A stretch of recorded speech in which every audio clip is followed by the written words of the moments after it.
Welcome back to Inspire Reads. This is where we explore self-development secrets through valuable books. This week, I am excited to introduce an intriguing book, temporarily titled The Ability to Be at Ease. Hi, I'm Kathy. Don't forget to follow the great books in the description. Before diving into the content of the book, I want to share a personal story with you. I have a very special friend who always endures and sacrifices everything for love. She believes that true love requires total sacrifice for the one you love. Once, I shared with her that a long-term relationship cannot solely depend on one-sided sacrifice. Love requires understanding and growing together. Sacrificing continuously without receiving corresponding care from the other person only causes you to lose yourself more and more. When I said this, she reacted angrily. You're not involved. What do you understand? Why was her reaction so strong? Because most of us are afraid to face the truth and lack the courage to accept it. The truth is, when you are no longer yourself in a relationship, when you feel weak and insecure, letting go becomes more necessary than ever. The book Danshari contains a profound sentence. Things that cannot be done should be cut off. People with whom we have no fate should be let go, and attachments in our hearts should be released. What you see are just memories, and what you feel is just the past. To find peace in the soul, we need to let go of these attachments. The Ability to Be at Ease by Yamashita Hideko continues to expand on the lessons from the art of letting go. In this book, Hideko categorizes people into 3 types: those on the ground, those in the trees, and those in the airplane. People on the ground are those who do not recognize the things or emotions that no longer fit their lives. They are stuck in the past and unable to move forward. People in the trees are those who have begun to realize the need to let go, but are still hesitant. They find excuses to return to their old state, leading to persistent insecurity. People in the airplane are those who can freely view everything from above and have the ability to land back on the ground or return to the tree as needed. They possess true ease, capable of letting go of all constraints and living in complete freedom. Why do I continue to introduce books about letting go and minimalism? And what is its connection to the ability to be at ease? Most of us are still standing firmly on the ground, clinging to unnecessary attachments and living in anxiety and sorrow because of them. Some others have climbed one step higher, realizing that letting go is necessary, but still find excuses to return to the old ways. Similar to those who have read Danshari, creating lists of attachments, possessions, and people to cut off but ultimately lack the courage to board the airplane, quietly returning to a life of anxiety and insecurity on the ground. I believe that deep down you yearn for a freer and more meaningful life. Let's open a new chapter in life, a chapter full of discoveries and exciting experiences. This book will be a compass guiding you to the path of true ease. To take off and explore the first step towards ease, we need to consider our relationship with material things. The ground symbolizes the material world, where we connect with basic needs such as food, work, and ownership. In this material life, we need to know how to walk on the ground, meaning utilizing material resources to survive. However, when we become too attached to the things around us, we easily get caught up in attachments and cannot let them go. Since the appearance of mankind, we relied on material things and prioritized them. Gradually, this way of thinking has become the main axis of our lives. When a person is completely dependent on material things, they lose the ability to control themselves and cannot live freely and peacefully. Author Hideko points out that the ultimate goal of Danshari is ease. To achieve ease, we need the courage to give up unnecessary possessions. So why is letting go of possessions so important? Because possessions are not just physical items, they are the embodiment of the intangible aspects of life. Everything around you is a result of personal choices and decisions, from accepting, purchasing, to the effort you put into acquiring them. One could say that your living and working space is a reflection of your inner self. For example, there are gifts that once made you happy but later were forgotten and stored away, only to be found when cleaning. Yet, you still find it hard to throw them away because they remind you of the importance you once felt from the giver. Try looking around your home and ask yourself how many items you cannot let go of. The larger number of items you keep shows the level of your attachment to the material world and trivial details. We need to realize that what is truly necessary in life is quite simple. When you cannot let go of an item, ask yourself if you are falling into thoughts like, "This item isn't broken. I can't bear to part with it because it's precious. It might be needed someday," or "This is a gift from someone special." Immediately, the image of the gift giver appears in your mind. There are items that are completely unnecessary and may never be used, but you complicate your relationship with them, making you bound to the past and future, thereby unable to focus on the present. Therefore, periodically cleaning your living space is not only about physical cleanliness, but also an opportunity to cleanse the soul. Gradually, the habit of danchery will help you not only stop acquiring unnecessary things, but also let go of old surplus items. When you have formed the habit of the art of letting go, you will realize that ease is not far away. Ease is not about discovering a vast space, but starting from the small space of your own self. The art of letting go is like the foundation of a pyramid, helping you reach the top, where you can clearly see the essence of everything and illuminate the lost inner self. A truly easy person is not someone who can go anywhere, but someone who understands the path they should take and where they need to return. The art of letting go is the starting point leading to a state of free living. Ease means letting go of surplus possessions, such as cheap items, gifts you already have many of, or items you never use like packaging materials, broken things, or things bought on a whim like books and unused guitars. If you think that one day you will need these items, consider discarding them now. The day you are waiting for may last forever or may never come. If you feel regret about letting go, consider giving them to others or selling them. The reality is that unused items will only occupy space and provide no value to you. When you change your mindset and allow others to utilize them, you will find that the feeling of attachment to those items gradually disappears. Finally, free yourself from material attachments and the desire to own more. If boarding the airplane represents strength and achieving ease, then learning to let go and practice the art of letting go is the ticket to taking off. Only by letting go of excess material possessions can you make the most of the necessary items, helping you smoothly board the flight of life, achieve freedom and ease, and fly to the places, meet the people, and encounter the things that are important at the right time in your life.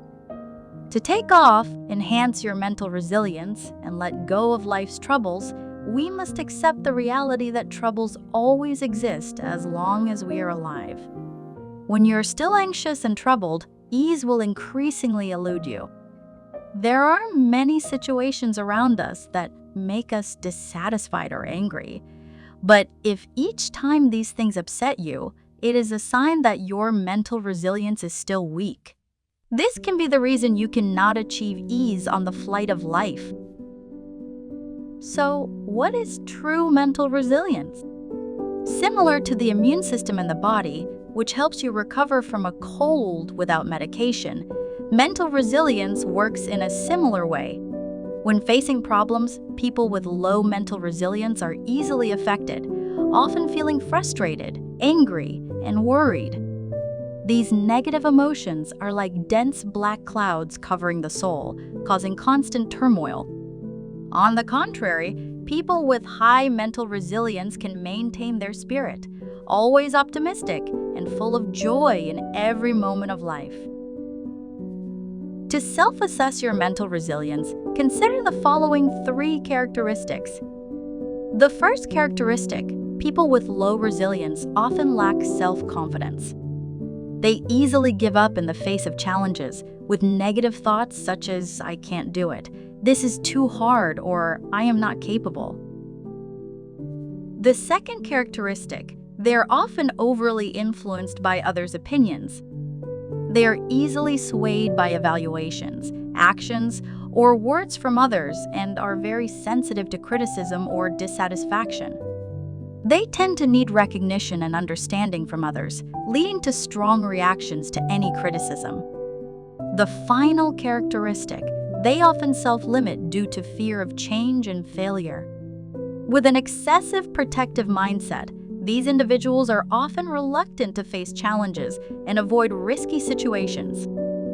If you notice yourself having one or more of these characteristics, your mental resilience may not be high, which could cause you to always feel troubled and struggle to enjoy ease in life. So, how can we strengthen our mental resilience? The core method is, instead of relying on others, to build a personal axis. What is the personal axis? In yoga and traditional medicine, the personal axis is the harmony between intellect, emotion, and will. The intellect is related to the head, responsible for thinking and reasoning. Emotion is related to the chest, regulating feelings and moods. Will is related to the abdomen, dantian, connected to vitality and energy. When these 3 elements work in harmony, they create a solid core that is not influenced by external factors. This is the personal axis, which helps you develop strong mental resilience and serenity. We can train ourselves to make the energy at these 3 crucial points: intellect, emotion, will flow smoothly and without obstruction through yoga and meditation. This is an excellent method, helping us to influence the external world but rooted in internal transformation. If you haven't recognized the importance of developing these 3 aspects, then strengthening your inner resilience will become more difficult. For example, reading books can be a way of self-development, but many people prefer to just lie on the sofa and scroll through their phones in their free time. So, how can you enhance mental resilience based on the self-axis? The book offers important advice. First, break free from fixed thinking. To live with ease, you need to overcome the constraints of fixed thinking, as what holds you back is not others' expectations, but your own fixed thoughts. A clear example from the book is the story of a 70-year-old wife who has taken care of her mother-in-law in the smallest details for 45 years of marriage and always hoped to be thanked by her husband. Although her husband may be irresponsible, she insists on finding comfort in her own thoughts and feelings. It was not until the end of her mother-in-law's life that she realized she had lived the wrong life. The real problem was not that her husband did not say thank you, but that her own fixed mindset had not changed. The second piece of advice relates to the concept of emotion in your own axis, which is the ability to control your emotions. A person who can control their emotions is someone who maintains their own position without being swayed by others' axes. To achieve this, observe situations without adding any judgments or blame. For example, if you encounter an unacceptable behavior, instead of criticizing with "why did they do that?" simply recognize that, "oh, they acted that way." When facing such situations, the author advises breaking free from fixed mindsets, reestablishing your self-worth, and returning to your own axis. The wife helped her husband take care of his mother, not just because she expected a thank you, but because she loved her family and her husband. The truth is that she was recognizing her own value without relying on praise from her husband. Therefore, instead of letting a fixed mindset constrain you, learn to value yourself more. Similarly, when facing yourself, do not let negative thoughts such as, "I am so incompetent, why can't I do anything?" dominate you. Just identify your feelings and thoughts at that moment without adding any judgment. Finally, regarding the concept of will in your own axis, this involves letting go of desires and the need for external validation. This requires not only relying on your own axis, but also being aware of the tendency to make others the axis. For example, if you have a demanding leader, when you perform well but do not receive praise, or when you make a mistake and face harsh criticism, you might feel unfairly treated and crave recognition from them. However, if you have established your own axis, you will simply observe without judgment. Instead of expecting the leader to change, you can change your perspective and communicate kindly with them, recognizing that both you and the leader are part of the same team and that the working environment is equally important. When you find the balance between maintaining your own worth and understanding the value of the relationships around you, you will experience peace and harmony in your life. Your own axis will help you remain unaffected by praise or criticism, while making others your axis will help you maintain harmony and effective collaboration with everyone. This is the path to maturity and the ability to remain serene when facing unfavorable circumstances. Author Hideko offers deep insights into the ability to remain serene. She suggests that serenity equates to a combination of self-reliance and freedom. Serenity is the ability to experience a state of self-reliance, freedom, and harmony with oneself. Self-reliance means the ability to clearly distinguish the nature of relationships and face issues independently without relying on others' judgments or recognition.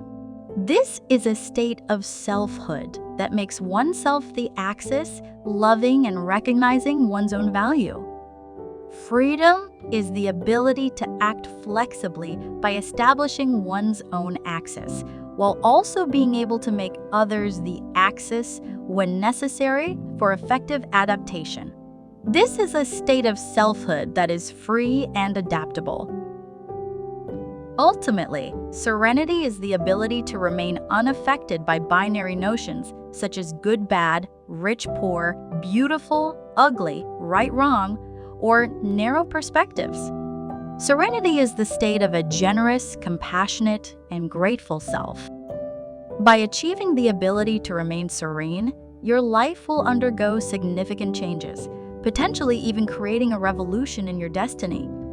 When you gain a panoramic view, you will understand the essence of people, events, and material things. In summary, to achieve serenity, you need to rise above the ground, let go of attachments to material things. Discarding unnecessary items is not just about tidying up, but reassessing your relationships with the people, events, and material things around you.